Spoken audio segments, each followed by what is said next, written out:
अस्सलाम वालेकुम। उम्मीद है कि आप सब खैरियत से होंगे। अब हमारी कंप्यूटर साइंस की क्लास है और हम chapter number 6 computer security and ethics के बारे में पढ़ रहे हैं। जो आज का हमारा टॉपिक है मल्टी मॉडल ऑथेंटिकेशन। इसमें आपके पास क्या है कि अगर हमारे पास हमने पढ़ी है कि ऑथेंटिकेशन कैसे होती है, ठीक है, अगर हम उन्हीं फीचर्स को मिला के दो या दो से ज़्यादा फीचर्स को अगर हम मिलाएं तो हमारे पास वो क्या बनता है, multi modal authentication. For example, अगर मैं फिंगरप्रिंट्स या आपकी किसी भी बॉडी लैंग्वेज से आप रिलेटेड कर रहे हैं, ठीक है, उन दोनों को अगर मैं मिलाती हूँ तो मेरे पास क्या बन जाएगा, वो multi modal authentication. Now your next is computer ethics. Computer ethics means an acceptable behavior for using computer technology. It is a code of behavior for moral and social issues while using computer technology, particularly internet. It means कि अगर आप जो भी rights use कर रहे हैं या कुछ भी ऐसी टेक्नोलॉजी जो इंटरनेट से रिलेटेड है, ठीक है, आपको पूरे राइट्स गिवन है, उनके जरिए अगर आप काम करें तो वो सारे क्या है, आपके पास एथिक्स हैं, लेकिन आप उनका यूज़ जो है अपनी मोरल लाइफ में आप कहते हैं कि आपने वो यूज़फुल बनाना है दूसरों के लिए, ठीक है। आप उसमें ये कि आप उसमें बैड लैंग्वेज भी यूज़ नहीं कर सकते जब आप चैट कर रहे हैं, ठीक है, या आप सोशल नेटवर्किंग कर रहे हैं। आपने जो भी आपके व्यूज़ आ रहे हैं, ठीक है, या आप कुछ भी आप दूसरे लोगों को क्रिटिसाइज नहीं कर सकते, ठीक है। आप यहाँ तो किसी को गलत नहीं कह सकते या आप कॉपीराइट सॉफ्टवेयर जो होते हैं डाउनलोड नहीं कर सकते। इट मीन्स कि अगर आप कोई म्यूजिक या कॉपीराइट डाउनलोड करें तो ये सारा के यहाँ पास इलीगल काम है आपके पास। आप जो नेक्स्ट है हमारे पास वो है एथिकल यूज़ ऑफ कंप्यूटर। आप एथिकल यूज़ के हम उसको कैसे यूज़ करना है, आपको कौन से रूल्स फॉलो करने हैं, ठीक है। आप computer should not be use to harm other people.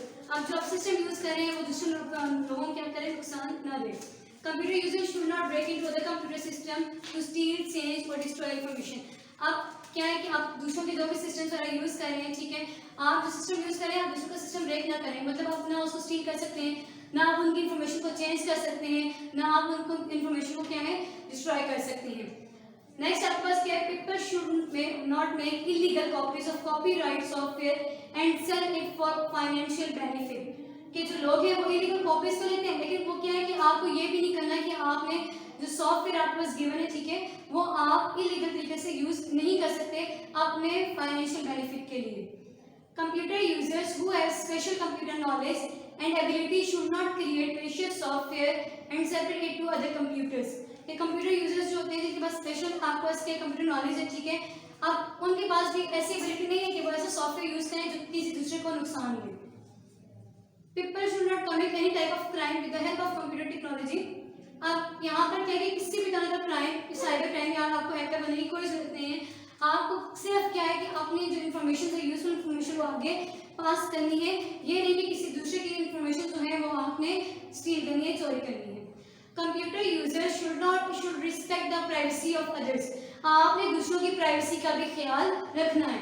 ये सब क्या है, हमारे पास एथिक्स है, ठीक है, कि हमें एक सिस्टम का यूज करना है तो उसके राइट्स, उसके एथिक्स हमारे पास क्या है। अब नेक्स्ट हमारे पास क्या है कि एरियाज ऑफ कंप्यूटर एथिक्स। ये एरियाज कौन कौन से हैं? एक आपके पास information accuracy, information ownership, intellectual rights, intellectual property, software piracy, information privacy, internet and privacy. First of all we discuss information accuracy. इसमें क्या है कि जो भी आप अपनी इंफॉर्मेशन सिस्टम के ऊपर स्टोर करेंगे वो आपके पास क्या हो, बिल्कुल एक्यूरेट हो, अप टू डेट हो, ठीक है, और कंप्लीट हो। अगर आप रॉन्ग इंफॉर्मेशन एंटर कर रहे हैं अपने कंप्यूटर में तो वो क्या है, आपके पास वो नुकसान देगा। अब पेपर क्या करते हैं, वो इसमें सफर क्यों करते हैं कि आपके पास बहुत सारे ऐसा होता है कि आपने जो इंफॉर्मेशन स्टोर की हुई है, ठीक है, वो इनएक्यूरेट है, तो वो क्या उनको उसमें सफर करना पड़ सकता है। For example, a credit card holder may be wrongly blacklisted if wrong information is entered into the computer। अब जाहिर बात है अगर उस डेटा रॉन्ग एंटर किया तो वो ब्लैकलिस्ट में उसके रॉन्ग वे में आएगा, ठीक है, जो भी उसका क्रेडिट कार्ड होल्डर है। Information ownership, intellectual rights. अब देखिए ऑनरशिप से हमारे माइंड में आ रहा है कि कोई पर्सन इन्वॉल्व होगा जिसके जरिए आपको कोई भी इंफॉर्मेशन वहाँ पे रिलेट कर रही है। इट मीन्स कि आपके पास जो इंफॉर्मेशन ऑनरशिप या इंटेलेक्चुअल राइट्स है वो पर्सन जिसने अपने आइडियाज दिए किसी भी फॉर्म में, ठीक है, वो आपके पास क्या है, वो ऑनर है, ठीक है, आपको सेक्सुअल ऑनर है उस चीज़ का। फॉर एग्जांपल, आइडियाज किसी भी फॉर्म में हो सकते हैं, आपके पास पॉइंट की फॉर्म में, प्ले की फॉर्म में, नॉवेल्स की फॉर्म में, ठीक है, फिल्म्स की फॉर्म में।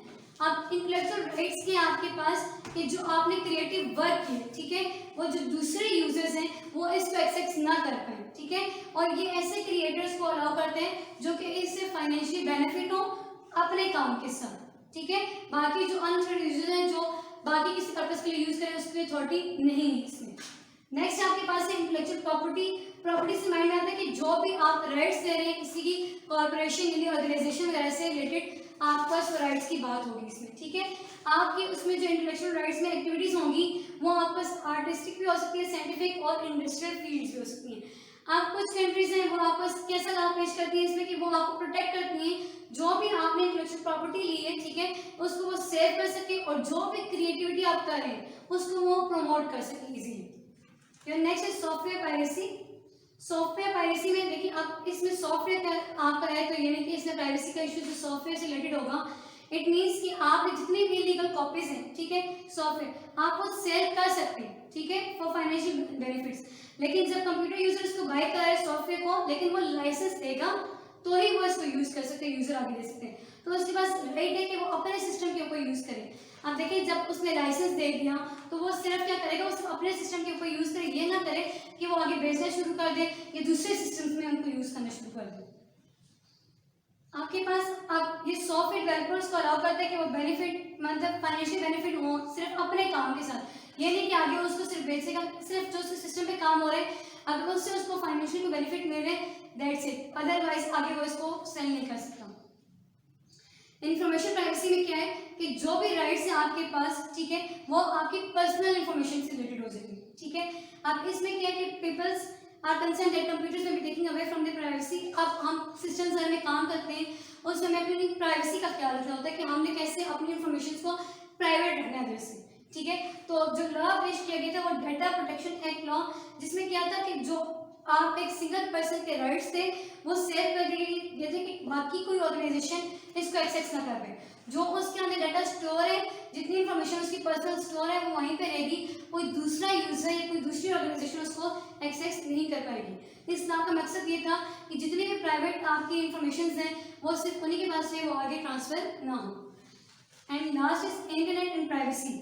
अब यहाँ पर क्या है कि जो भी हम अगर हम फेसबुक पर अकाउंट बना रहे हैं या अपनी ईमेल्स, तो उसके लिए हमें क्या, हमें अपनी पूरी इन्फॉर्मेशन देनी पड़ती है, ठीक है। हमें नेम अपना, आप अपनी डेट ऑफ बर्थ, आपके जो भी अकाउंट्स में जितना काम आ रहा है, कोई कोड्स गिवन, आपका फ़ोन नंबर, तो ये सब चीज़ें जो आपके पास जा रही हैं वो सारी इंटरनेट पे जा रही है। अब इंटरनेट पे तो कोई ऐसी सिक्योरिटी नहीं है और बेसिकली अभी तक ऐसे कुछ नहीं है कि हमारी कोई भी इंफॉर्मेशन ऐसी जो इंटरनेट पे हो वो प्राइवेट मतलब हम उसको सेव कर सकें, कोई दूसरा उसको एक्सेस ना कर पाए। ईजी होता है दूसरे लोगों को उसको एक्सेस कर पाना, और सिर्फ ये कह रहे हैं कि हमारी जो प्राइवेसी है वो खत्म हो जाती है इंटरनेट पे आगे, ठीक है। हम कोई भी इंफॉर्मेशन दे रहे हैं तो इजीली हर बंदा हमें एक्सेस कर पाता है, चाहे वो फेसबुक के थ्रू, ईमेल के थ्रू और बहुत सारी ऐप्स के थ्रू हमें क्या करते हैं वो एक्सेस कर पाते हैं।